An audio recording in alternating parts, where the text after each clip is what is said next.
অনেক অপেক্ষার পরে প্রেসার কুকার মুভিটি চলে এসেছে। তো আমিও চলে আসলাম এটার এক্সপ্লেইন নিয়ে। সিনেমা এখন পর্যন্ত কোনো প্ল্যাটফর্মে আসেনি, এর জন্য ট্রেইলার দিয়ে এটা এক্সপ্লেইনটি করতে হচ্ছে, যে কারণে কথার সাথে সবসময় সিনের মিল নাও থাকতে পারে। এটা তোমরা ক্ষমা সুন্দর দৃষ্টিতেই দেখবে। এক একটা ভিডিও বানাতে যে কত পরিমাণ কষ্ট হয় সেটা তোমাদের বলে বোঝানো যাবে না, কিন্তু যখন তোমরা একটা লাইক দাও তখন মনটা খুশিতে ভরে ওঠে। তো কোনো স্পয়লার না দিয়ে আর চ্যানেলটা সাবস্ক্রাইব করে চলো তাহলে গল্পের গভীরে ঢুকে পড়া যাক।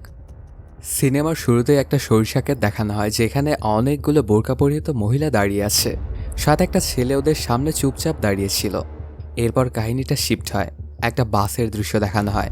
সেখানে একটা মেয়ে তার গন্তব্যস্থলে যাচ্ছিল, ওর নাম রেশমা। যেতে যেতে হঠাৎ করে মাঝ রাস্তাতে সেই বাসের মধ্যে গন্ডগোল শুরু হয়ে যায়, আর এই সুযোগে রেশমা বাস থেকে নেমে যায়, কারণ তার কাছে একটি টাকাও ছিল না বাস ভাড়া দেওয়ার মতো। আর সে সবসময় এভাবেই যাতায়াত করত। আর রাস্তায় দাঁড়িয়ে দাঁড়িয়ে কোনো একটা গাড়ি আসার অপেক্ষা করতে থাকে রেশমা। অনেকক্ষণ দাঁড়িয়ে থাকার পরে সেখানে এসে একটা গাড়ি দাঁড়ায়। গাড়িটা যিনি চালাচ্ছিল ওনার নাম বরকত। রেশমাকে এখানে একা একা দাঁড়িয়ে থাকতে দেখে সেখানে গাড়িটা থামায় বরকত। তারপর ওর কাহিনী শুনে ওর প্রতি মায়া হয় বরকতের এবং ওর গাড়িতে উঠিয়ে নেয়। তারপর রেশমা যে কী করে এটা নিয়ে ওকে প্রশ্ন করতে থাকে। তখন রেশমা জানায়, আমি একটা পার্লারে কাজ করি, কিন্তু আসল সত্য তো এটাই যে সে একটা স্পা সেন্টারে কাজ করত। ওর বেতনের ব্যাপারে জিজ্ঞেস করলে জানায় যে আমার ঠিকঠাক চলে যায়।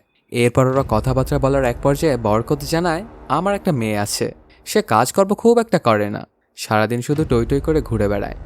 এই জন্য সে রেশমাকে রিকোয়েস্ট করে তার ওখানে একটা কাজ পাইয়ে দেওয়ার জন্য।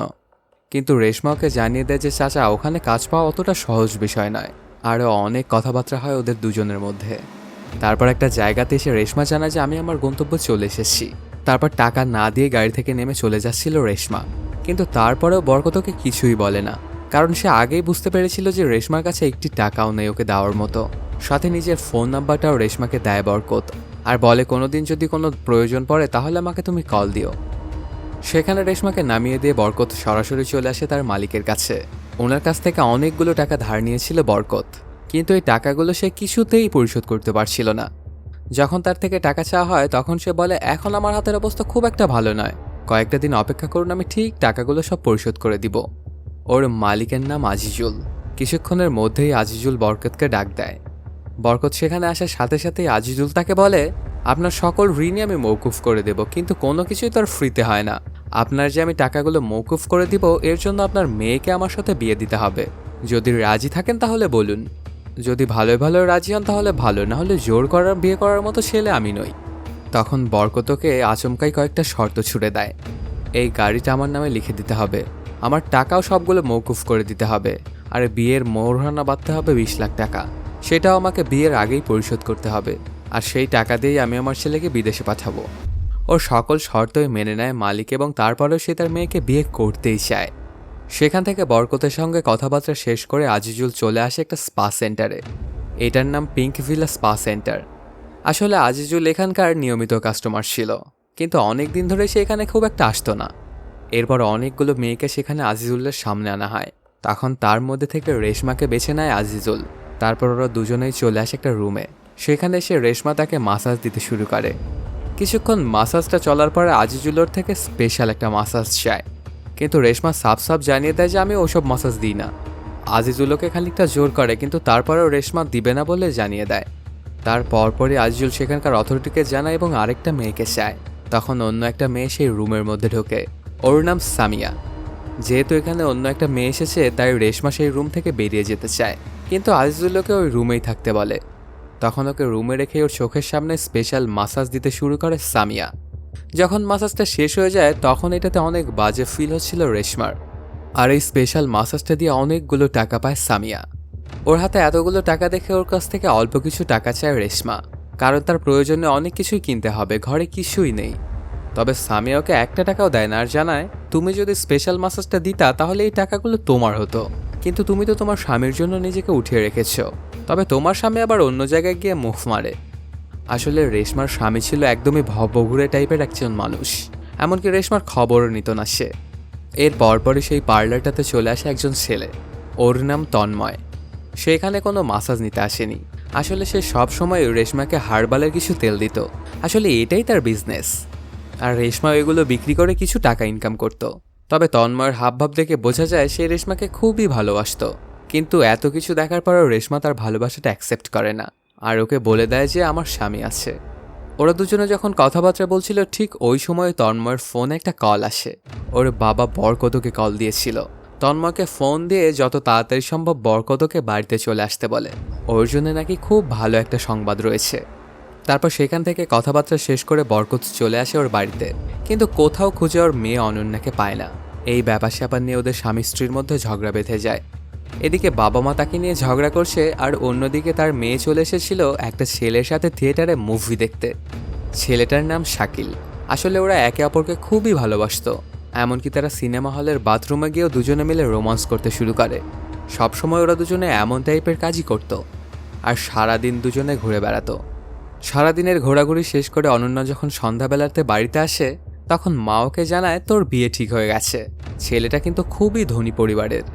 কিন্তু অনন্যা খানিকটা অভিমানী কণ্ঠে বলে, কিসের বড়লোক ছেলে, তোমরা তো আমাকে একটা বুড়ো মানুষের সঙ্গে বিয়ে দিচ্ছ। তখন মা ওকে অনেক করে বোঝায় যে এটা তোর জন্য এবং আমাদের পরিবারের জন্য খুবই ভালো। কিন্তু তারপরেও কিছুই বুঝতে চায় না অনন্যা।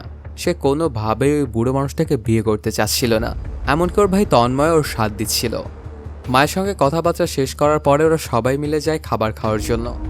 তখন খাবার টেবিলে বসে বরকত তার ছেলে তন্ময়কে বলে, তোর বোনের বিয়েটা হয়ে গেলেই তোকে আমি বিদেশ পাঠিয়ে দেব। সব ব্যবস্থা তোর দুলাভাই করে দিবে, তোর কোনো চিন্তা করতে হবে না। বাপ ছেলে যখন এই কথাবার্তাগুলো বলছিল, তখন ওদের মা জানায় আমাদের মেয়ে তো কোনোভাবেই বিয়েটা করতে চাচ্ছে না, যদি বিয়ের পরে উল্টোপাল্টো কিছু একটা করে বসে। কিন্তু এই কথাটা একদমই ভালোভাবে নেয় না বরকত, আর অনেক রাগান্বিত হয়ে কষে একটা চড় বসিয়ে দেয় ওর বউকে। সাথে জানায় আমি এই বাড়ির কর্তা, আমি যা করব তেমনটাই হবে। তারপরেও যেন বরকতের রাগ কমছিলই না। এই জন্য সে তার মেয়েকে ডাকে দেয় আর জিজ্ঞেস করে এই বিয়েতে কি তোর কোনো সমস্যা আছে। বরকত যে অনেক রাগান্বিত হয়ে আছে এই ব্যাপারটা আবার বুঝতে পারে অনন্যা।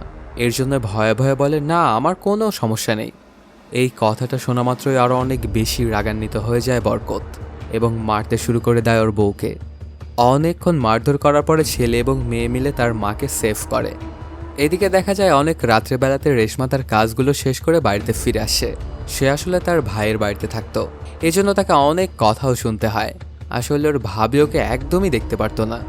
তারপর খাবার টেবিলে এসে আরও বেশি মন খারাপ হয়ে যায় রেশমার, কারণ তার জন্য অল্প একটু খাবার রাখা হয়েছিল। এই ব্যাপারটা নিয়ে যখন ভাবিকে বলতে যায়, তখন উল্টো ভাবি আর ওকে অনেক বেশি কথা শুনিয়ে দেয়। আসলে ওর ভাইয়ের বাড়িতে একদমই টাকা পয়সা দিতে পারতো না রেশমা, এই জন্যই ওর ভাবি ওর সাথে এমন ব্যবহার করত। এটা আসলে একদিনের ব্যাপার নয়, ওর ভাবি ওর সাথে সবসময় ঠিক এমনই আচরণ করত। যদিও রেশমা রাগ করেছিল, তারপরও সে খেতে আসে, কারণ তার পেটে তো ক্ষুধা, আর খেতেও হবে। কিছুক্ষণের মধ্যেই সেখানে চলে আসে রেশমার ভাই আর ওকে জিজ্ঞেস করে, তোর স্বামীর কি খবর, তার কোনো দেখা পেয়েছিস? এই কথাটা শুনে অনেক রাগান্বিত হয়ে যায় রেশমা আর বলে, আমাকে যখন বিয়ে দিয়েছিলে তখন কি দেখে শুনে ভালো একটা ছেলের সাথে আমাকে বিয়ে দিতে পারোনি? আর এই ব্যাপার স্যাপার নিয়ে ওদের দুই ভাই বোনের মধ্যে অনেক কথা কাটাকাটি হয়। কথা কাটাকাটির এক পর্যায়ে রেশমা তার ভাইকে বলে ওঠে, তুমি আমার জমিগুলো আমাকে বুঝিয়ে দাও, আমি আর তোমাদের মাথার ওপরে বসে বসে খেতে চাই না, আমার পথ চিন্তা আমি নিজেই করতে পারবো। অন্যদিকে দেখা যায় সোশ্যাল মিডিয়াতে একটা মেয়ে লাইভ করছিল। মেয়েটার নাম রেখা। সে যখন লাইভটা করছিল তখন অনেক বাজে বাজে কমেন্ট দেখতে পায়, এই জন্য তার লাইভটা তাকে বন্ধ করতে হয়। আসলে রেখার সাথে সবসময় এমনটাই ঘটত। তার পরে ওর বয়ফ্রেন্ড ওকে কল দেয়, ওর নাম শান্ত। সে রেখাকে নিতে তার বাসায় আসতে চায়, কিন্তু রেখা ওকে বারণ করে দেয়, কারণ তার বাবা এখন অফিসে যায়নি। অন্যদিকে দেখা যায় অনেক মন খারাপ করে বসেছিল অনন্যা। কি করবে সে কিছুই বুঝে উঠতে পারছিল না। এক পর্যায়ে সে তার বয়ফ্রেন্ডকে কল দেয় এবং তার সাথে দেখা করতে চায়। তারপর সেখানে গিয়েই ওকে সবকিছু খুলে বলে যে ওর জীবনে কি ঘটছে। তবে শাকিল যে উত্তরটা দেয় এটা কখনোই এক্সপেক্ট করেনি অনন্যা। সে বলে, ছেলে যদি ধনী হয় তাহলে তুই বিয়ে করে ফেল, কোনো সমস্যা নেই। এই কথাটা শুনে অনন্যার মাথার ওপরে যেন আকাশ ভেঙে পড়ে। তখন শাকিল ওকে আবার বুঝিয়ে বলে, দেখ আমরা দুজনকে ভালোবাসি, এটা সত্য কথা, কিন্তু আমার এখন এই অ্যাবিলিটি নাই যে তোকে আমি বিয়ে করব। তোর জন্য এটাই ভালো হবে যে ধনী কোনো ছেলে পেলে তুই বিয়ে করে নে আর নিজের জীবনটা ঠিকঠাক করে নে। তারপরেও মন অনেক খারাপ করে রাখে অনন্যা, কারণ সে তো তার বয়ফ্রেন্ড শাকিলকে বিয়ে করতে চায়, অন্য কাউকে নয়। পরদিন সকালবেলাতেই দেখা যায় বাসে করে রেশমা যাচ্ছিল কাজে। রেশমা যেই বাসে উঠেছে এই ব্যাপারটা তন্ময় দেখে সেও এই বাসে চড়ে বসে। ওদের দুজনের মধ্যে শুরু হয়ে যায় কথোপকথন। আসলে তন্ময় যে তাকে পছন্দ করে এবং ভালোবাসে এটা খুব ভালো করেই জানত রেশমা। এরপর ওরা দুজনে পাশাপাশি বসে খুব গল্পগুজবও করে। সেদিনের মতো কাজ শেষ করে বাড়িতে চলে আসে রেশমা এবং ঘুমিয়ে পড়ে। পরদিন সকালবেলাতেই রেশমা চলে আসে তার ছেলের সঙ্গে দেখা করার জন্য। ওর ছেলের নাম পিকু। ছেলেকে দেখার সঙ্গে সঙ্গে ওকে গিয়ে জড়িয়ে ধরে রেশমা আর অনেক কিছু জিজ্ঞাসা করতে থাকে। তখন ছেলেকে বলে, আমার এখানে একদমই থাকতে ভালো লাগে না মা, আমি তোমার সাথে থাকতে চাই, আমাকে তুমি কবে নিয়ে যাবে? তখন রেশমা জানায়, আর মাত্র 2 বছর পরই তোকে আমি এখান থেকে নিয়ে যাব বাবা। এখন আমার যে অবস্থা চলছে কোনোভাবেই তোকে আমি নিয়ে যেতে পারবো না। কথাবার্তা বলার এক পর্যায়ে আচমকাই পিকু একটা প্রশ্ন করে বসে, বাবা বিদেশ থেকে কবে আসবে? আসলে রেশমা তার ছেলেকে মিথ্যে কথা বলেছিল যে তার বাবা বিদেশে থাকে। তারপর আরও অনেকক্ষণ সময় কাটায় ছেলের সঙ্গে রেশমা। সেখান থেকে ছেলেকে বিদায় দিয়ে গাড়িতে চড়ে বসে বাড়িতে ফেরার উদ্দেশ্যে। প্রতিমধ্যে সে তার স্বামীকে দেখতে পায়। ওর স্বামীর নাম আমিনুল। তখন কন্ট্রাক্টরকে তাড়াতাড়ি করে গাড়িটা থামাতে বলে এবং নেমে যায় রেশমা। দৌড়ে চলে আসে তার স্বামীর কাছে। ওই সময়টা আমিনুল আবার অন্য একটা মহিলার সঙ্গে ছিল। এজন্য রেশমা যখন তার কাছে আসে তখন তাকে অস্বীকার করে আমিনুল আর বলে, আমি তো তোমাকে চিনি না, তুমি কে? তখন আমিনুলের সাথে থাকা সেই মেয়েটা বলে, এটা তো আমার স্বামী, আপনি কেন এসব আবোল তাবোল কথা বলছেন? কিন্তু রেশমাও একই কথাই বলছিল যে এটা তো আমার স্বামী। তবে রেশমাকে অবাক করে দিয়ে আমিনুল ওই অপরিচিত মহিলাটারই সাথ দেয়। এই ব্যাপারটাতে অনেক রাগান্বিত হয়ে যায় রেশমার মারতে শুরু করে দেয় আমিনুলকে। তারপর সেখান থেকে আমিনুল এবং সেই মহিলাটা ওকে কিছু না বলেই চলে যায়। এই ব্যাপারগুলোতে অনেক রেগেছিল রেশমা। এরপর সাথে সাথেই সে কল দেয় তন্ময়কে এবং তার সাথে দেখা করতে বলে। রেশমা ওর সাথে দেখা করতে চেয়েছে, এই কথাটা শুনে তো অনেক খুশি হয়ে যায় তন্ময়, কারণ সে রেশমাকে অনেক বেশি ভালোবাসত। এই জন্য সে সুটেড বুটেড হয়ে চলে আসে একটা রেস্টুরেন্টে রেশমার সাথে দেখা করার জন্য। সেখানে সে রেশমা ওকে কিছু বলতে যাবে তার আগেই তন্ময় বলে ওঠে, খুব অল্প দিনের মধ্যে আমি বিদেশে যাব, তো সেখানে গিয়ে আমি তোমাকেও নিয়ে যাব। কিন্তু রেশমা তন্ময়কে অবাক করে দিয়ে বলে, আজকে আমি আমার স্বামীকে দেখেছি, সে আরও একটা বিয়ে করে ফেলেছে। এই কথাটা শুনে মনে মনে খানিকটা খুশি হয়ে যায় তন্ময় আর জানায়, আমি তো তোমাকে আগেই বলেছিলাম যে তোমার স্বামীটা একদমই ভালো না, ওর চরিত্র খারাপ, কিন্তু তুমি আমার কথা শোনোনি। তবে এখনও তন্ময় যে কথাগুলো বলছিল এগুলো কোনো কথাই কানে ঢুকছিল না রেশমার। সাথে নিজের স্বামীকে খুঁজতে তন্ময়কে রিকোয়েস্ট করে এবং ওরা দুজনে মিলে বেরিয়ে পড়ে ওর স্বামীর খোঁজে। এই ব্যাপারগুলো চিন্তাভাবনা করে অনেক কষ্ট পেয়ে যায় তন্ময়, কারণ সে তো রেশমাকে খুবই ভালোবাসত। অনেক করে খোঁজাখুঁজি করার পরে ওর স্বামীর কোনো হদিসই পাওয়া যায় না। তারপর সেখান থেকে তন্ময় সোজা চলে আসে ওর বাড়িতে এসেই সে দেখতে পায় ওর বোন অনন্যার বিয়ে হচ্ছে একজন বুড়ো মানুষের সাথে। আর ওই সময়টায় অনন্যার এঙ্গেজমেন্ট হচ্ছিল। দেখতে পায় তার বোনের মন অনেক খারাপ, আর এটা দেখে তন্ময়ের মনও খানিকটা খারাপ হয়ে যায়। কিন্তু তারপরেও সে তার নিজের বিদেশ যাওয়ার চিন্তা করে আর কিছুই বলে না। অনন্যার যে বিয়েটা হচ্ছিল এটার ডেকোরেশনের দায়িত্ব পায় অনন্যার নিজের প্রেমিকই শাকিল। খুব ভালোভাবেই ওদের কাজকর্ম চলতে থাকে। এরপর দেখতে দেখতেই চলে আসে বিয়ের দিন। ওই দিন অনন্যা শাকিলকে ডেকে বলে, তুমি যদি আমাকে বিয়ে না করো তাহলে কিন্তু আমি আমার এই জীবনটাই রাখবো না। এই কথাটা শুনে থতবত খেয়ে যায় শাকিল। তারপর আর অন্য কোনো উপায় না পেয়ে অনন্যাকে নিয়েই পালিয়ে যায়। এই ঘটনাটা ঘটে যাওয়াতে খুবই রাগান্বিত হয়ে যায় আজিজুল আর তার লোকজনকে পাঠিয়ে দেয় ওদের দুজনকে খুঁজে আনার জন্য। তবে ওরা দুজনও এমনভাবে পালিয়েছিল যে কিছুতেই আজিজুলের লোকজন তাদেরকে খুঁজে পায় না। আর মেয়ে অনন্যা বিয়ের আসর থেকে পালিয়ে যাওয়াতে খুব বাজে অবস্থা হয়ে যায় বরকতের।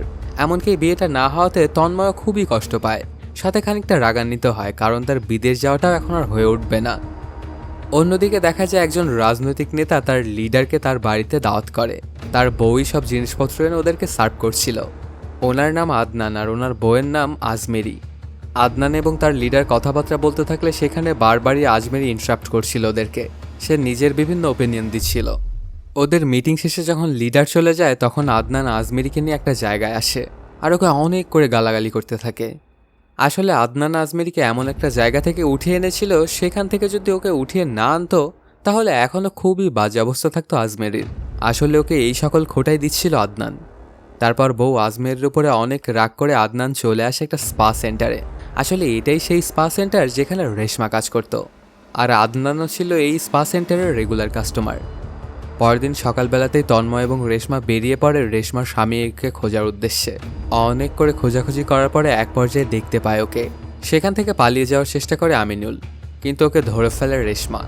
আর আশেপাশে অনেক মানুষজন থাকাতে আমিনুল ওর কাছে আসতে বাধ্য হয় আর ওর সাথে কথা বলতে থাকে। তখন রেশমা আমিনুলকে একটা জায়গায় নিয়ে আসে আর ওকে অনেক গালমন্দ করতে থাকে, সাথে মারধর তো ছিল একদম ফ্রি। তখন রেশমাকে জিজ্ঞেস করে, তুমি আমার সাথে এরকমটা কেন করলে? আমিনুল জানায়, আমাকে ধোঁকা দেওয়া হয়েছিল। এখন আমি যে মেয়েটাকে বিয়ে করেছি তার থেকে ব্যবসা করার জন্য আমি কিছু টাকা ধার নিয়েছিলাম, কিন্তু সেই ব্যবসায় আমি লস করে সেই টাকাগুলো ডুবিয়ে ফেলেছিলাম। এরপর সেই টাকাগুলো অনেক দিন আমি শোধ করতে পারিনি, এজন্য তার ভাইয়েরা জোর করে ওর সাথে আমার বিয়েটা দিয়ে দিয়েছে। এখানে আমার কিছুই করার ছিল না, তুমি বিশ্বাস করো। একবার ওর টাকাগুলো আমি শোধ করে দিই তাহলে তোমাকে নিয়ে আমি দূরে কোথাও চলে যাব। জানা যায় আমিনুল ওদের থেকে 2 লক্ষ টাকা ধার নিয়েছিল। এই কথাটা শুনে তো চমকে ওঠে রেশমা। তবে আমিনুলের সাথে মিষ্টি মিষ্টি কথা বলছিল, এতে ভুলে যায় রেশমা। আর এই ব্যাপার স্যাপার দেখে মনে মনে অনেক রাগান্বিত হচ্ছিল তন্ময়, কারণ সে তো রেশমাকে অনেক বেশি ভালোবাসতো। আর যদি ওর স্বামীর সাথে সবকিছু ঠিকঠাক হয়ে যায় তাহলে তো রেশমাকে সে আর কখনোই পাবে না। এই ব্যাপারগুলোতে অনেক রাগান্বিত হয়ে সেখান থেকে প্রত্যাখ্যান করে তন্ময়। আর হোটেল রুমের মধ্যে ওরা দুজনে রোমান্স করতে শুরু করে। তারপর ওরা দুজনে দুজনের কাছে ক্ষমা চায়। অন্যদিকে দেখা যায় আদনান একজনকে মারার কথা বলছিল তার বউয়ের আজমেরির সামনেই। তখন আজমেরি ওকে জানায়, মানুষ মেরে কখনো পলিটিক্স হয় না, এগুলো করা বাদ দাও তুমি। এই ব্যাপারগুলো শুনে অনেক রেগে যায় আদনান, কারণ ওদের লিডারও সেখানেই উপস্থিত ছিল। তখন আজমেরের বিভিন্ন কর্মকাণ্ড দেখে লিডার ভাবতে থাকে আজমেরির মধ্যে আসলেই অনেক গুণ রয়েছে, যাতে করে ও নেতা হতে পারে। এদিকে রেশমা চলে আসে আবার পার্লারে। তারপর ওর বান্ধবীকে বলতে থাকে, আমার না 2 লক্ষ টাকা খুবই প্রয়োজন, তুই কি আমাকে জোগাড় করে দিতে পারবি? সামিয়া তখন বলে, এতগুলো টাকা আমি কোথায় পাবো? তবে অবশ্য আমি একটা জায়গা চিনি, সেখানে গেলে তুই 2 লক্ষ টাকা পেতে পারিস। তারপর রেশমাকে নিয়ে চলে আসে একটা বারে। সেখানে এসে সে একটা লোকের সঙ্গে পরিচয় করিয়ে দেয় সামিয়া। লোকটার নাম সুমন। আসলে তার অনেক টাকা পয়সা। তখন রেশমাকে সে অনেকগুলো টাকার অফার করে। এর বিনিময়ে রেশমাকে শুধু তার সামনে নাচতে বলে, আর সে রেশমার মুখের উপরে টাকা ছিটাতে থাকে। এই ব্যাপারগুলোতে অনেকটাই বিরক্ত হয়ে যায় রেশমা। এদিকে দেখা যায় শাকিল যে অনন্যাকে ভাগিয়ে নিয়ে এসেছিল, এরপর কেটে যায় অনেক দিন। আস্তে আস্তে ওদের সংসারে অভাব শুরু হয়ে যায়। যা টাকা পয়সা ওরা এনেছিল তা সবগুলো শেষ। তখন শাকিল অনন্যাকে বারবারই বলতে থাকে, তুমি চলে যাও, এখানে থাকলে আমার সাথে তোমার জীবনও খারাপ হয়ে যাবে। কিন্তু কোনোভাবেই ওকে একা ছেড়ে যেতে চায় না অনন্যা। জানায়, তুমি আমাকে যেখানে যেভাবে রাখবে আমি ঠিকভাবেই থাকবো। যদি আমাকে তুমি না খাইয়ে রাখো তাহলে আমি না খেয়েই থাকবো। গতরাতে সেই বারের মধ্যে রেশমার সাথে সুমন যা করেছিল এটাতে অনেক বিরক্ত হয়েছিল রেশমা। এর জন্য সেখান থেকে সে সরাসরি চলে এসেছিল বাড়িতে। তারপর ওর ভাইয়ের কাছ থেকে 2 লক্ষ টাকার দাবি করে। এই কথাটা শুনে অনেক রেগে যায় ওর ভাই। আসলে রেশমার ভাইয়ের অবস্থাও খুব একটা ভালো ছিল নয়, এই জন্য কোনোভাবেই টাকাটা দেওয়া পসিবল না এটা জানায়। তখন রেশমা বলে, তোর থেকে কি আমি এমনি এমনি টাকা চাইছি নাকি? আমার যে জমিগুলো পাবো তোর থেকে, সেই জমিটা বিক্রি করে আমাকে টাকাগুলো দিস। তুই যদি পারিস তাহলে নিজে কিনে নে, আর না হলে তুই বাইরে বিক্রি করে দিস। এই কথাটা শুনে খানিকটা রাগান্বিত হয়ে যায় ওর ভাবি। তখন ওর ভাই ওকে বুঝিয়ে শুনিয়ে বলে, আচ্ছা আমি ব্যাপারটা দেখছি। সেখান থেকে ঘরে এসে রেশমার ভাই ভাবে আলাপ করতে থাকে। ভাই জানা ওই জমির দাম তো আরও অনেক বেশি, প্রায় 20 লক্ষ টাকার মতো। সেটা 2 লক্ষ টাকায় পাচ্ছি, এটা তো আমাদের জন্য ভালো। এগুলো শুনে ভাবি কনভিন্স হয়ে যায় যে ও তো ঠিক কথাই বলছে, আর রাজি হয়ে যায় ওকে 2 লক্ষ টাকা দেওয়ার জন্য। ভাবিকে এরপরে রেশমাকে যখন বলে, চাচা ঠিক আছে তোমাকে 2 লক্ষ টাকা দিয়ে দিব, কিন্তু তোমার জমি কিন্তু আমাদের নামে লিখে দিতে হবে। তখন রেশমা বলতে থাকে, ভাবি এই জমির দাম তো আরও অনেক বেশি টাকা। কিন্তু ভাবি ওকে আবল তাবল বুঝতে মানিয়ে নেয় রেশমাকে। তখন রেশমা 2 লক্ষ টাকার বিনিময়ে নিজের ভাইকে ওর জমিটুকু লিখে দিতে চায়, কিন্তু এর সাথে একটা শর্ত ছুড়ে দেয় যে আগামীকালকের মধ্যে কিন্তু আমার টাকাটা প্রয়োজন। এদিকে দেখা যায় আজমেরি এবং আদনানের মধ্যে সবসময় ঝামেলা লেগেই থাকতো। একদিন নেশা করে এসে আদনান আজমেরিকে প্রচণ্ড মারধর করতে থাকে, কারণ আজমেরি সবসময় তার মুখে মুখে তর্ক করত। এই জন্য ওকে প্রচণ্ড মারধর করতে থাকে আদনান। তারপর যখন রাত্রেবেলাতে তার নেশাটা কেটে যায় তখন গিয়ে আজমেরির পা ধরে ক্ষমা চায়, এমনকি কানে ধরে উঠবস করতে থাকে আদনান। সাথে জানায়, এমনটা আর কখনো হবে না, এবারের মতো মাফ করে দাও। তখন আজমেরিরও মন গলে যায় এবং ওকে ক্ষমা করে দেয়। সেদিন রাত্রেবেলাতেই আমিনুল চলে আসে রেশমার সঙ্গে দেখা করার জন্য। আমিনুল তো এই ব্যাপারটা দেখে একদম অবাক হয়ে যায় যে রেশমা ওকে আসার সাথে সাথে 2 লক্ষ টাকা হাতে ধরিয়ে দিল। সে মনে মনে ভাবতে থাকে যে এতগুলো টাকা রেশমা কোথা থেকে পেল। তখন রেশমাকে সকল কাহিনী খুলে বলে যে সে তার নিজের জমিটা বিক্রি করে দিয়েছে ওর ভাইয়ের কাছে। এই কথাগুলো শুনে আমিনুল কোনোভাবে ওর টাকাটা নিতে চায় না, কিন্তু রেশমাকে বারবার ইনসিস্ট করে এবং তার টাকাটা নিতে বলে। তখন আমিনুলকে জানায়, আচ্ছা ঠিক আছে, আজকে তো তোমার টাকাটা আমি নিচ্ছি, কিন্তু যখন আমার কাছে টাকা হয়ে যাবে তখন কিন্তু তোমাকে এই টাকাটা আমি ফেরত দিয়ে দিব। এই কথাটা শুনে অনেক খুশি হয়ে যায় রেশমা। এরপর ওরা দুজনে মিলে একটা রেস্টুরেন্টে খাবার খেতে যাওয়ার জন্য যায়। সেই রেস্টুরেন্টের কাছাকাছি গিয়ে আমিনুল বলে, আমি অজু করে নামাজটা পড়ে নিই, তারপর খাওয়া দাওয়া করবো। কথাটা শুনে খানিকটা খুশি হয়ে যায় রেশমা। তারপর আমিনুল যখন অজু করছিল তখন রেশমা গিয়ে আরেকটু ভালোভাবে সাজগোজ করার জন্য চায়, আর এই সুযোগটাই কাজে লাগায় আমিনুল। রেশমার 2 লক্ষ টাকা নিয়ে সেখান থেকে পালিয়ে যায়। এই ব্যাপারটা ঘটে যাওয়াতে অনেক বড় মাপের একটা শক খেয়ে যায় রেশমা, আর চারিদিকে শুধু আমিনুলকেই খুঁজতে থাকে। কিন্তু অনেক খোঁজাখুঁজির পরেও কোথাও সে আমিনুলকে খুঁজে পায় না। তখন তার আর বুঝতে বাকি থাকে না যে আমিনুল তার সাথে চিটিং করেছে। এদিকে দেখা যায় শাকিল এবং অনন্যা যে বাসাটাতে থাকতো তার পাশের বাসাই হচ্ছে রেশমার ভাই এবং ভাবির বাসা। অনন্যাদের অবস্থা এখন খুবই খারাপ, অনেক কয়দিন ধরেই তাদের বাসায় কোনো রকমের কোনো খাবার নেই। এই জন্য কিছুটা খাবার ধার নেওয়ার জন্য যায় রেশমার ভাবির কাছে, কিন্তু তিনিও জানায় যে আমার ঘরেও কোনো রকমের কোনো খাবার নেই। সেই সময়টা আবার ঘরের মধ্যে বসে খাবার খাচ্ছিল রেশমা। এখান থেকে ভাবি অনন্যাকে বারণ করার পরে চলে আসে ঘরের মধ্যে, আর রেশমাকে সামনের সপ্তাহে এখান থেকে চলে যাওয়ার জন্য আলটিমেটাম দেয়। কিন্তু কিছুতে এই জায়গাটা ছেড়ে যেতে চায় না রেশমা। এটা নিয়ে ভাবি এবং রেশমার মধ্যে তুমুল গণ্ডগোল বেঁধে যায়, এমনকি জিনিসটা হাতাহাতির পর্যায়েও চলে যায়। কিছুক্ষণ ওদের দুজনের মধ্যে হাতাহাতিটা হতে থাকলে চলে আসে ওদের ভাই এবং ওদের দুজনকে থামায়। এই ব্যাপারটা ঘটে যাওয়াতে সেদিন রাত্রেবেলাতেই রেশমাকে তার বাড়িটা ত্যাগ করে চলে যেতে হয়। পরদিন সকালবেলাতেই দেখা যায় আদনান একটা মসজিদে চলে আসে নামাজ পড়ার জন্য। আসলে সে নির্বাচনী প্রচারণায় নামবে, এর জন্যই ফজরের নামাজটাও সে পড়তেছিল। মসজিদ থেকে নামাজ পড়ে বের হয়ে ওর প্রচারণা করতে শুরু করে। কিছুক্ষণের মধ্যেই সেখানে মোটরসাইকেল নিয়ে দুজন মানুষ আসে এবং গুলি করে বসে আদনানকে। মাটিতে লুটিয়ে পড়ে আদনান এবং ওখানেই মারা যায়। ওই সময়টা আবার আজমেরিও সেখানেই উপস্থিত ছিল। আজমেরি আদনানকে হারিয়ে তো পাগল প্রায় হয়ে যায়। অন্যদিকে ভাইয়ের বাসা থেকে বের হয়ে চলে এসেছিল রেশমা। সে যে কোথায় যাবে কিছুই বুঝে উঠতে পারছিল না। তারপর এক পর্যায়ে সে চলে আসে সামিয়ার বাড়িতে, আর সেখানে অল্প কিছুদিন থাকতে চায়। তখন সামিয়া অবশ্য ওইখানে ওকে থাকতে দেয়, সাথে নিজের জীবনটা নিয়ে একটু ভালোভাবে চিন্তাভাবনা করতে বলে রেশমাকে। এই রাতটা খুব কষ্টেই কাটছিল রেশমার। তার মাথা গোজার যে শেষ ঠাইটুকু ছিল সেটুকু আজকে ছুটে গেল। এসব কিছু চিন্তা করতে করতেই ঘুমিয়ে পড়ে রেশমা। পরদিন সকালবেলাতেই রেশমা গ্রামে চলে আসে তার ছেলের সঙ্গে দেখা করার জন্য। আসলে সে তার ছেলেকে একটা মাদ্রাসাতে পড়াতো। তখন সেখানকার বড় হুজুর রেশমাকে বলে, এরকম করলে কিন্তু আপনার ছেলেকে এখানে আর পড়াতে পারবেন না, আমরা কিন্তু ওকে বের করে দিতে বাধ্য হব। আপনার কিন্তু অনেকগুলো টাকা বাকি পড়ে গেছে। এই কথাগুলো শুনে অনেক করে কাকুতি মিনতি করতে শুরু করে দেয় রেশমার। বলে যে স্যার, পরের বার আমি সব টাকা পয়সা শোধ করে দিব। সেখান থেকে ছেলেকে অনেক আদর যত্ন করে রেশমা আবার ফিরে আসে ঢাকাতে। এতক্ষণে রেশমা বুঝে গিয়েছিল যে টাকাই সব কিছু, আর রেশমা এতদিনে তার স্বামীর জন্য কোনো খারাপ কাজে লিপ্ত হয়নি। কিন্তু সে তো এখন বুঝে গেছে যে সে তার স্বামীর জন্য কোনো মাইনেই রাখে না। এজন্য রেশমা সিদ্ধান্ত নেয় যে এখন থেকে সে সব কিছুই করবে, যে যা রিকোয়েস্ট করবে সে তাই করবে। ওর প্রচুর পরিমাণ টাকার দরকার। এরপরই সেই স্পাতে একজন লোক আসে এবং ওকে পছন্দ করে। আসলে এই ক্লায়েন্টটা ছিল সামিয়ার, আর সে ওদেরকে সবসময় স্পেশাল ট্রিটমেন্ট দিত। এজন্য সামিয়া বলে যে তুই যাস না, তুই একদমই পারবি না। কিন্তু এরপরেও রেশমা জিদ করে চলে আসে সেই রুমের মধ্যে ওকে নিয়ে। যদিও অনেক কনফিডেন্স নিয়ে রেশমা ঘরের মধ্যে এসেছিল, কিন্তু কিছুই সে ঠিকঠাকভাবে করতে পারছিল না। এর জন্য অনেক রাগান্বিত হয়ে যায় সেই ক্লায়েন্ট। আবার সে সামিয়াকেই ডেকে পাঠায়। তারপর রুম থেকে ফিরে এসে সামিয়া অনেক করে রাগ দেখাতে থাকে রেশমাকে। এভাবেই কোনো মতে কাটতে থাকে রেশমার সময়। কেটে যায় 7টি দিন। সামিয়ার অনেকগুলো কাস্টমারের সঙ্গে রেশমা অন্তরঙ্গ হওয়ার চেষ্টা করেছিল। এর জন্য সামিয়া তাকে বলতে থাকে, তুই একদম এগুলো পারবি না। আসলে তুই নিজের যে চেহারা করে রাখিস এটা দেখে কাস্টমাররা একদম ফিলই পায় না। তুই যদি এমনই থাকিস তাহলে তোকে দ্বারা একদমই সম্ভব নয়। তখন এই কথাটা ইগোতে গিয়ে লাগে রেশমার, আর সে নিজে থেকে পরিবর্তন হতে চায়। এরপর আস্তে আস্তে সে ছোট ছোট কাপড় চোপড় পরে নিজেকে আবেদনময়ী করে তোলে। ওকে এই রূপে দেখে তো একদম চমকে ওঠে সামিয়া। আসলে রেশমা টাকা কামানোর জন্য নিজের লজ্জাশরম ছুঁড়ে ফেলেছিল, এর জন্য সে এমন হতে পেরেছিল। পরদিন সন্ধ্যাবেলাতেই সেই পার্লারে চলে আসে আজিজুল। তখন রেশমার সাথে যেতে চায়, কিন্তু আজিজুল কিছুতেই ওকে নিতে চায় না, তার প্রয়োজন সামিয়াকে।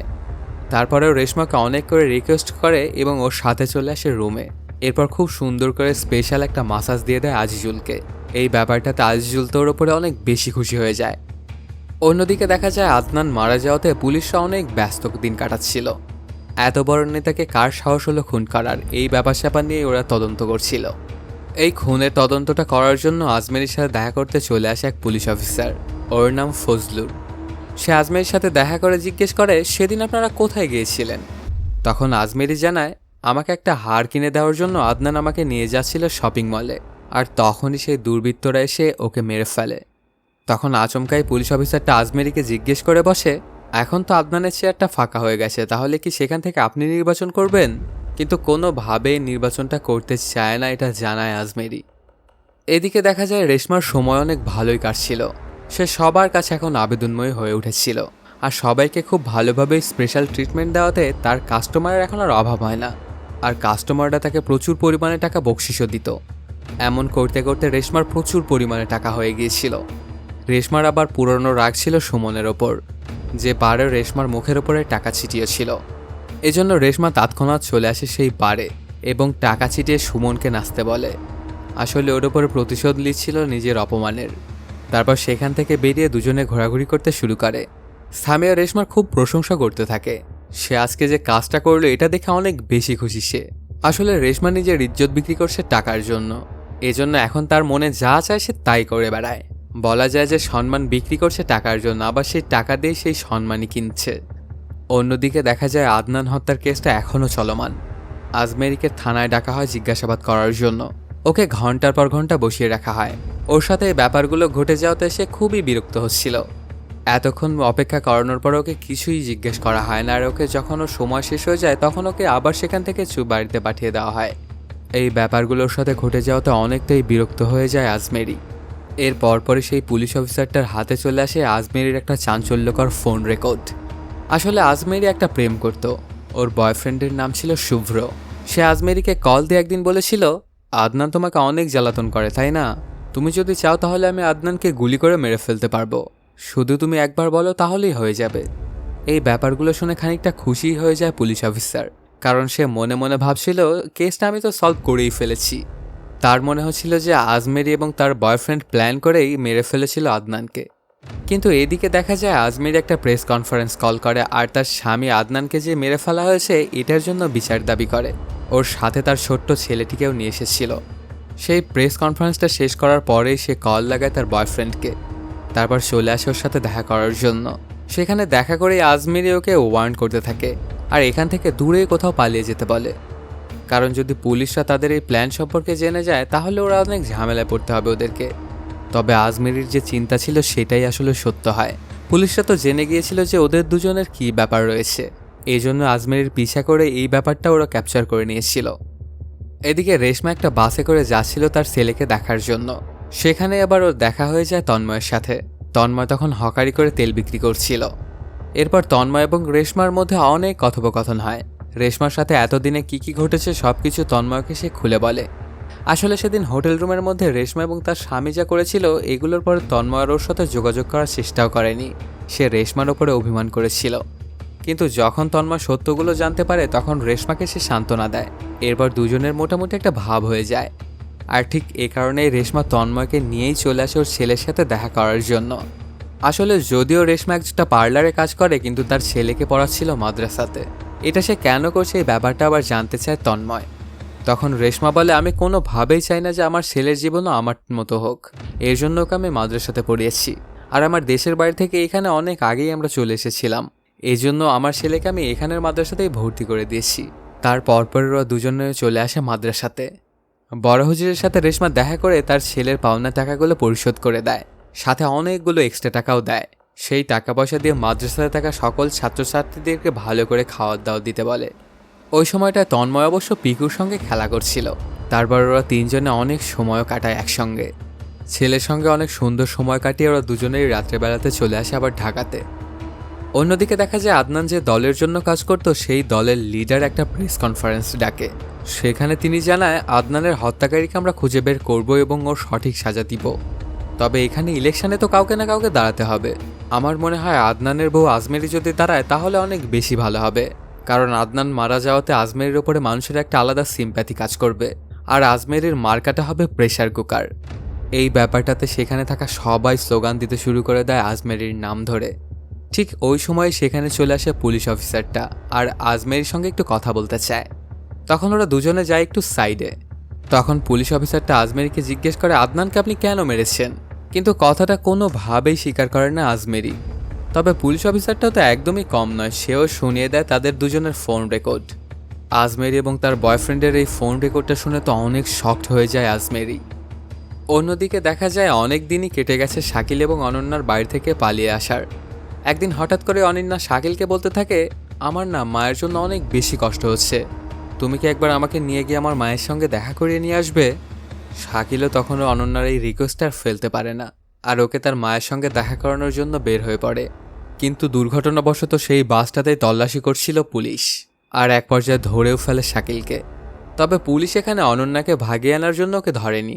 আসলে শাকিলের চেহারাটাই ছিল একটু কেমন জেনে, এর জন্য ওকে গঞ্জিকা সেবনকারী হিসেবে চিহ্নিত করেছিল পুলিশ। তবে এই ব্যাপারটার ঘোর বিরোধিতা করে আবার অনন্যা। তখন পুলিশ আবার অনন্যাকে নিয়েও এটা ওটা বলতে শুরু করে। এই ব্যাপারটাতে অনেকটাই রেগে যায় শাকিল, আর পুলিশের গায়েও হাত তোলে এবং অনেক গালাগালিও পারতে থাকে। কারণ ওই সময়টা অনন্যা ছিল আসলে প্রেগনেন্ট, আর তারা দুজনে তো বিয়ে করে নিয়েছিল। আর যেহেতু পুলিশ অনন্যাকে নিয়ে আজে বাজে কথা বলছিল, এর জন্য এতটা ক্ষেপে গিয়েছিল শাকিল। তবে এটা তো আর পুলিশের বোঝার কথা নয়, এর জন্য ওদের দুজনকেই ধরে নিয়ে চলে আসে থানায়। তার পরপরে অবশ্য থানায় চলে আসে ফজলু। তল্লাশি শুরু করা হয় শাকিল এবং অনন্যার। শাকিলের ব্যাগটা যখন চেক করা হচ্ছিল তখন সেখান থেকে একটা পিস্তল বের হয়। এই ব্যাপারটাতে অনেক ভয় পেয়ে যায় শাকিল এবং সেখান থেকে পালানোর চেষ্টা করে, কিন্তু আবারও সে পুলিশের হাতে ধরা খায়। আর অনন্যাকেও চিনে ফেলে সেই পুলিশ অফিসারটা যাকে আজিজুল বলেছিল ধরে আনার জন্য। আর এই অনন্যাকে ধরে আনার জন্য ওকে মোটা অঙ্কের টাকাও দিতে চেয়েছিল আজিজুল। এরপর শাকিলকে ধরে এনে ওই পিস্তল সম্পর্কে জিজ্ঞাসাবাদ করা হয়। আসলে এই পিস্তলটা দিয়ে শাকিলই আদনানকে মেরে ফেলেছিল। শাকিল আসলে একজন কন্ট্রাক্ট কিলার। এই ব্যাপারগুলো ঘটে যাওয়ার পরপরই ফজলুল চলে আসে আজমেরির বাড়িতে। তখন অবশ্য আজমেরির বাড়িতে একটা পার্টি মিটিং হচ্ছিল। সেখানে সে ফজলুল বলতে থাকে, আদনানকে যে খুন করেছে তার খোঁজ আমি পেয়ে গেছি, ওর বিরুদ্ধে সকল প্রমাণও আমি পেয়ে গেছি। এই কথাগুলো শুনে লিডার একবারেই পল্টি নিয়ে নেয় আর বলতে থাকে, আজমেরি প্রথম থেকেই ছিল ক্ষমতা লোভী। ওই হয়তোবা কন্ট্রাক্ট দিয়ে আদনানকে মারিয়েছে, ওকে ধরে নিয়ে যান আপনি। কিন্তু সবাইকে অবাক করে দিয়ে ফজলুর বলে, না, কন্ট্রাক্টটা দিয়েছিল লিডার। এই কথাটা শুনে সেখানে থাকা সবাই তো হতবাক, আর সবচেয়ে বেশি অবাক হয় হচ্ছে আজমেরি। তারপর ফজলুল লিডারকে ধরে নিয়ে চলে আসে থানায়। সেখানে আগে থেকে উপস্থিত ছিল একজন সাংবাদিক। তখন ফজলুর হাসতে হাসতে বলতে থাকে, আসলে অল্প যে বেতন পাই এটুকুতে কোনোভাবেই সংসার চালানো যায় না, কোনো একটা ব্যবস্থা করেন তো, আপনারা চাইলেই তো পারেন। তখন সেই সাংবাদিকও হাসতে হাসতে বলে, গুলশানে কিন্তু সুন্দর একটা হোটেল রয়েছে, সেখানে অনেক ছেলে মেয়ে একসঙ্গে আসে, সেখানে আপনি রেট দিতে পারেন, তাহলে অনেক টাকা পয়সা কামাতে পারবেন একবারেই। অন্যদিকে দেখা যায় সোশ্যাল ইনফ্লুয়েন্সার রেখাকে তার বাবা অনেক গালমন্দ করছিল, কারণ সে সোশ্যাল মিডিয়াতে যা তার ড্রেস পরে ছবি আপলোড করত এবং ভিডিও ছাড়ত। এমনকি তার যে বাড়ি থেকে বের হওয়া যাবে না এই কথাটাও বাবা বলেছিল। কিন্তু বাবার কোনো কথা না শুনেই তার বয়ফ্রেন্ডের সাথে দেখা করতে রাত্রেবেলাতেই চলে আসে রেখা। ওরা দুজনে ডিসাইড করে আজকের রাতটা ওরা বাসায় যাবে না, আর হোটেলেই রাতটা কাটিয়ে দেবে। তারপর ওরা চলে আসে গুলশানের সেই হোটেলটাতে। হোটেল রুমের মধ্যে ঢুকে ওরা দুজনে শুরু করে রোমান্স। অন্যদিকে দেখা যায় আজমিরিকে তার বয়ফ্রেন্ড কল দেয়, তাকে অনেক করে থ্রেট দিতে থাকে, সাথে এটাও বলে যে তোমার ভিডিওটা কিন্তু আমি ভাইরাল করে দিব, আমার এতগুলো টাকা লাগবে, তুমি যত তাড়াতাড়ি পারো আমাকে টাকাগুলো পাঠিয়ে দাও, নাহলে কিন্তু রিস্ক তোমারই। ওর কথাগুলো শুনে একটুও ভয় পায় না আজমেরি, আর বলে যে আচ্ছা ঠিক আছে, আমি দেখছি ব্যাপারটা। ফোনটা কেটে দেওয়ার পরপরই সে তার পিএসকে বলে, তুমি কিছু একটা করো তো, ও কোথায় আছে আমি তোমাকে সব ডিটেলস দিয়ে দিচ্ছি, তুমি ওর ব্যবস্থা করো। সেদিন রাত্রেবেলাতেই দেখা যায় ফজলুর চলে আসে গুলশানের সেই হোটেলটাতে। সেখান থেকে অনেকগুলো ছেলে মেয়ের সাথে সাথে রেখাকেও পায়।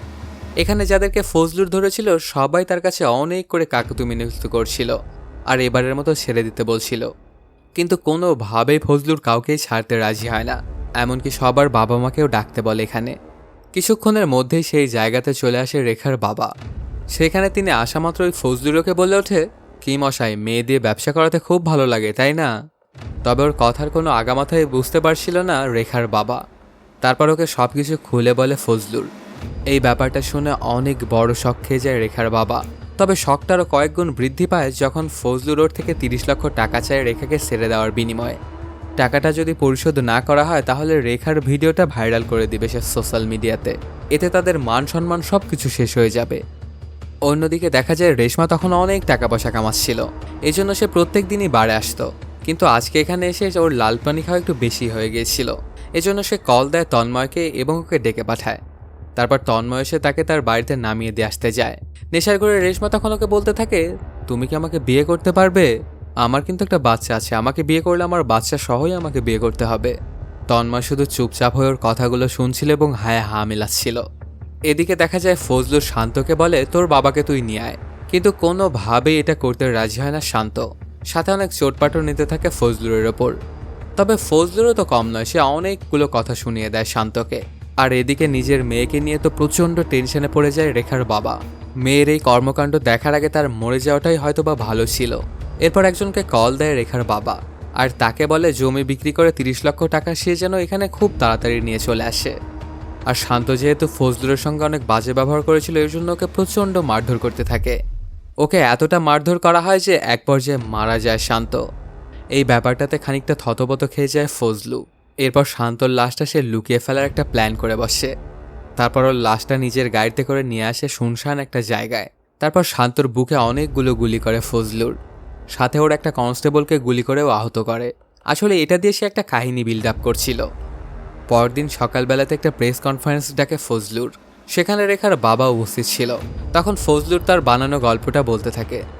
আসলে শান্ত ছেলেটা ছিল অনেক খারাপ। সে রেখাকে কিডন্যাপ করেছিল এবং ওর বাবার থেকে 30 লক্ষ টাকা দাবি করেছিল। এই ব্যাপারটা যখন রেখার বাবা আমাদেরকে জানায়, তখন ওকে আমরা উদ্ধার করতে যাই, কিন্তু আমাদের উপস্থিতি টের পেয়ে আমাদের উপরই গুলি চালাতে শুরু করে দেয় শান্ত। তখন ওর উপরে আমরাও গুলি চালাতে বাধ্য হই। গোলাগুলির এক পর্যায়ে মারা যায় শান্ত এবং আমার একটা কনস্টেবল আহত হয়েছিল। নিজের অপরাধটা ঢিকতেই এমন কাজ করলো ফজলুর। এই ব্যাপারটাতে আবার রেখা অনেক কষ্ট পেয়ে যায়, কারণ একটু মজা করতে গিয়ে তার বয়ফ্রেন্ডকে সে চিরজীবনের জন্য হারিয়ে ফেলল। অন্যদিকে দেখা যায় পার্লারের এখন টপ মেয়ে হয়ে গিয়েছিল রেশমা। ওর কাছেই বেশিরভাগ কাস্টমার আসতো, এজন্য বাকি সকল মেয়েগুলো ওর জন্য জেলাসি ফিলস করছিল। একদিন বিকেলবেলাতে একটা কাস্টমারের সঙ্গে রেখা যখন একটা রুমের মধ্যে ছিল, ঠিক সেই মুহূর্তেই সেখানে এসেছিল তন্ময়। তারপর কোনো কথা না বলে বা কোনো নক না করে রেশমার রুমের মধ্যে ঢুকে পড়ে, আর দেখতে পায় রেশমা সেই কাস্টমারের সঙ্গে অন্তরঙ্গ কাজগুলো করছে। এই ব্যাপার স্যাপার দেখে অনেক কষ্ট পেয়ে যায় তন্ময়। তবে উল্টো রেশমাই ওর ওপরে প্রচণ্ড রাগ দেখাতে থাকে। কেন তুমি আমার পারমিশন না নিয়ে বা দরজায় নক না করে রুমের মধ্যে ঢুকেছ?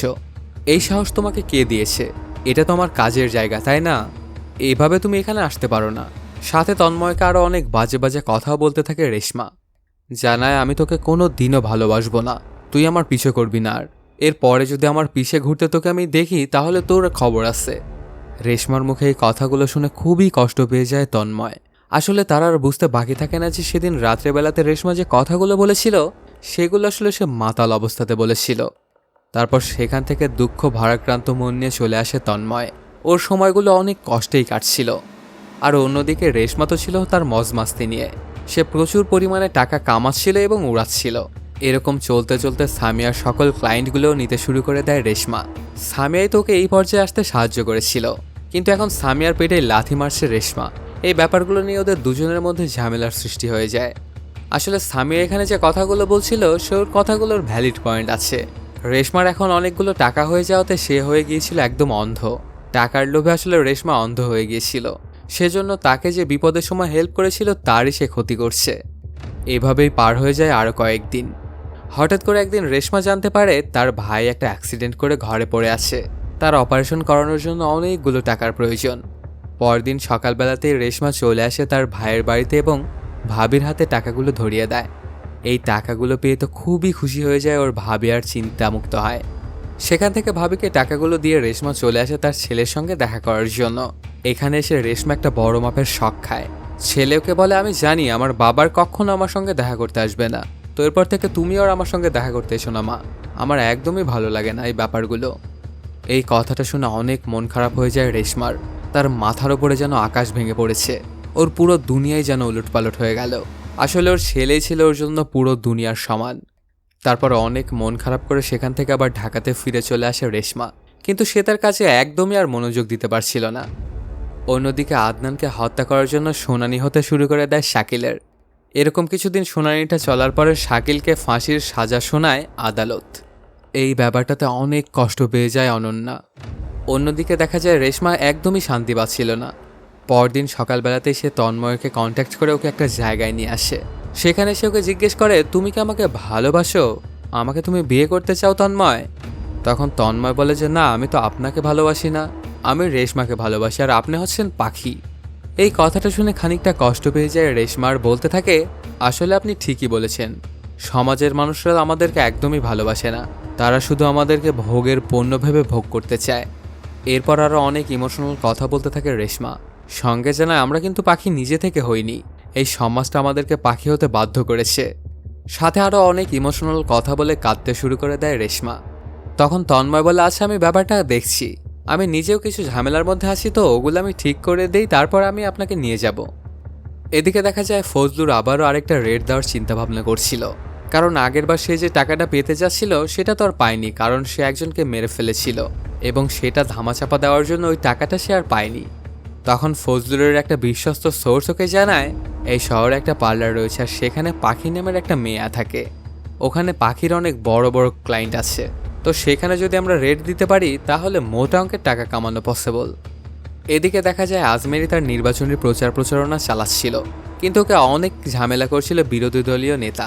এই জন্য সে তার পিএসকে বলতে থাকে, যত তাড়াতাড়ি সম্ভব বিরোধী দলীয় নেতাকে তুমি খতম করে দাও, ওকে আমার রাস্তা থেকে সরিয়ে দাও, তাছাড়া কিন্তু নির্বাচনে আমাদের ঝামেলা হয়ে যাবে। কিন্তু এখানেই সবাইকে চমকে দিয়ে ঘটে একটা আজব ব্যাপার, ওর পিএসটা গুলি করে বসে আজমেরিকেই। মাটিতে লুটিয়ে পড়ে আজমেরি এবং মারা যায় সেখানেই। আসলে এই পিএসটা ছিল বিরোধী দলীয় নেতারই লোক। আজকে রাত্রেবেলাতেই ওই পার্লারটাতে যাবে ফজলুর, এর জন্য উত্তেজনাবর্ধক একটা ট্যাবলেট খায় সে, আর চলে আসে সেই পার্লারে। আসলে এখানে আসতে ফজলুর একটু দেরি হয়ে গিয়েছিল, সে এসেই রেশমাকে চায়, কিন্তু সেখানে দায়িত্বে থাকা মহিলাটা জানায় ওর সময় শেষ হয়ে গেছে, আজকে সে পারবে না। তবে ফজলুর ওকে থ্রেট দিয়ে বসে, বলে আজকে যদি আমি ওকে না পাই তাহলে কিন্তু এই পুরো পার্লারটাকে বন্ধ করে দেব। তখন আর অন্য কোনো উপায় না থাকায় ম্যানেজার গিয়ে রেশমাকে কনভিন্স করে। রেশমা এবং ফজলুর চলে আসে সেই রুমের মধ্যে। প্রথম থেকে ফজলুর ওর সাথে অনেক জোরাজোরি করছিল, কিন্তু কোনোভাবেই ওই খারাপ কাজগুলো আর করতে চায় না রেশমা। সে তন্ময়কে কথা দিয়েছিল যে সে ভালো হয়ে যাবে। তখন এই ব্যাপারগুলো আবার ম্যানেজারের কাছে এসে বলতে থাকে রেশমা। ঠিক তখনই সেই জায়গাতে বন্দুক হাতে চলে আসে ফজলুর। সেই পিস্তলটা রেশমার মাথায় তাক করে তাকে আবারও রুমের ভেতরে নিয়ে যায়। তখন আর অন্য কোনো উপায় না থাকায় ওই খারাপ কাজটা করতে বাধ্য হয় রেশমা। ফজলুর যেভাবে বলছিল সেইভাবেই কাজগুলো করে দিচ্ছিল রেশমা। আর আগে থেকেই ফজলুর তো উত্তেজনাবর্ধক ট্যাবলেট খেয়ে এসেছিল, এর জন্য রেশমার এই টাচগুলো কোনোভাবে আর নিতে পারে না ফজলুর, আর একসময় বেশি উত্তেজিত হয়ে মারা যায়। ফজলুর মারা যাওয়াতে অনেক বেশি ভয় পেয়ে যায় রেশমা। কি করবে সে কিছুই বুঝে উঠতে পারছিল না, এজন্য সে গিয়ে ম্যানেজারকে ডেকে আনে। দুজনে মিলে চিন্তা করতে থাকে যে কি করা যায় ওর লাশের সঙ্গে। অনেকক্ষণ চিন্তাভাবনা করার পরে রেশমা অবশ্য একটা বুদ্ধি বের করে, বলে ওর লাশটা আমরা টুকরো টুকরো করে নিয়ে গিয়ে ফেলে দেব। তবে এখানেও একটা ঝামেলা আছে। ম্যানেজার তখন বলে এইগুলো কিন্তু কাছে কোথাও ফেলা যাবে না, দূরে নিয়ে গিয়ে ফেলতে হবে। তোমার পরিচিত কি গাড়ির কোনো ড্রাইভার আছে? তখন চিন্তা করতে থাকে রেশমা, আর এক পর্যায়ে বরকত ড্রাইভারের কথা মনে পড়ে যায় ওর। সে নিজে থেকেই রেশমাকে তার নাম্বারটা দিয়েছিল এবং বলেছিল কোনোদিন যদি প্রয়োজন হয় তাহলে এই নাম্বারে কল করো। তারপর রেশমা কল লাগায় বরকতকে। কিছুক্ষণের মধ্যেই ওই পার্লারের সামনে চলে আসে বরকত। ম্যানেজার এবং রেশমা দুজনে মিলে ধরে আনে ফজলুরের লাশটা এবং গাড়িতে উঠায়। সাথে রেশমা তখন ড্রাইভারকে বলতে থাকে, আসলে এটা আমার প্যারালাইজড হওয়ার চাচা, এই জন্য ওনাকে আমার এভাবেই নিয়ে যেতে হবে।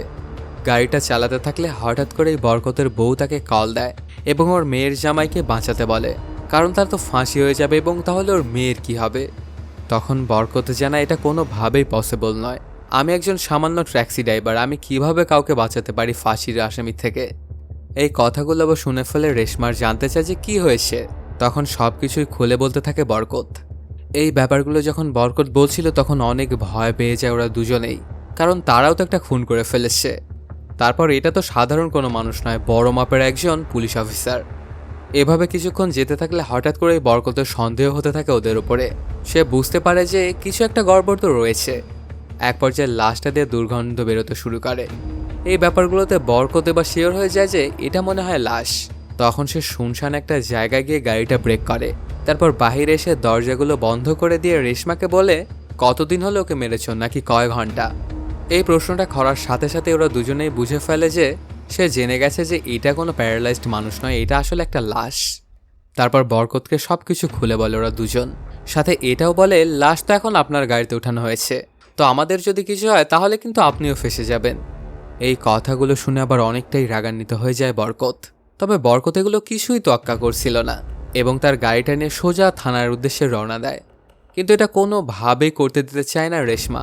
এর জন্য একটা কাপড় দিয়ে বরকতের গলাটা চেপে ধরে, একদমই সে নিঃশ্বাস নিতে পারছিল না। এক পর্যায়ে গাড়িটা অ্যাক্সিডেন্ট হয়ে যায়। কোনো মতে গাড়ি থেকে আস্তে আস্তে বের হয়ে আসে রেশমা আধামৃত অবস্থায়। দেখতে পায় ম্যানেজার ইতিমধ্যে মারা গিয়েছে। অবশ্য তখনও বরকত মারা যায়নি, কিন্তু ওর বাজে অবস্থা হয়ে গিয়েছিল। এখন রেশমা বুঝতে পারছিল যে এই দুইটা খুনেরই দায় হয়তো বা তাকেই নিতে হবে। ওর মাথায় কোনো চিন্তাই আসছিল না যে এখন কি করা যায়।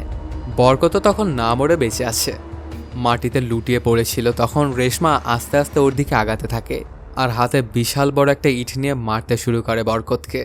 কিছুক্ষণের মধ্যে ওর মাথাটা একদম ভর্তা বানিয়ে মেরে ফেলে বরকতকে। তার পরপরই দেখা যায় ওর ফোনটা বেজে ওঠে। বরকতের ছেলে মানে তন্ময় কল দিয়েছিল।